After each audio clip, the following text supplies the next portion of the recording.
Multiple frogs ఉన్నాయి. Dushman frog ఉంది.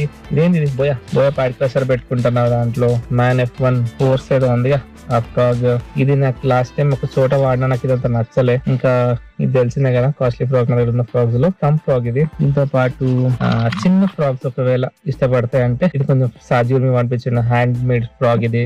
ఇంకా చిన్న ఫ్రాగ్ కావాలంటే ఇది అట్టా. దీనికంటే చిన్న ఇంకా ఉంటాయి, కానీ ఇది లాస్ట్ టైం టెడిబీ ఫ్రాగ్ మస్తు పనిచేసింది కదా, దాంట్లో పెద్ద వర్షన్ అనమాట. సో ఇది ఒకటి నార్మల్, ఇది అంత చెప్పుకునే బ్రాండ్ కాదు ఇది. ఇది మాత్రం ఇండోనేషియన్ ఫ్రాగ్. ఇది కూడా ఈ ఫ్రాగ్ నాకు చాలా రిజల్ట్ ఇచ్చిన ఫ్రాగ్ ఇది. ఇంకొక ఫ్రాగ్ ఉంది, ఇది కొంచెం కళ్ళు చూడొచ్చు, స్కేరీ ఉంటది. సో ఈ ఫ్రాగ్ కూడా ఉంది. ప్రస్తుతానికి ఫస్ట్ నేను యూజ్ చేస్తున్న ఫ్రాగ్ దుష్మన్ frog. This is my hunting hobby. ఇవన్నీ హ్యాండ్ మేడ్ ఇండోనేషియన్ ఫ్రాగ్స్ అన్ని మనకి సాజీవ్ పంపించిండు. So let's give a try. ప్రస్తుతానికి నేను ఫస్ట్ ఈ స్పాట్ లో ఆడబోతున్నా, ఇక్కడ అంతా ఆడుతున్నా. ఒకవేళ మన ఫిషింగ్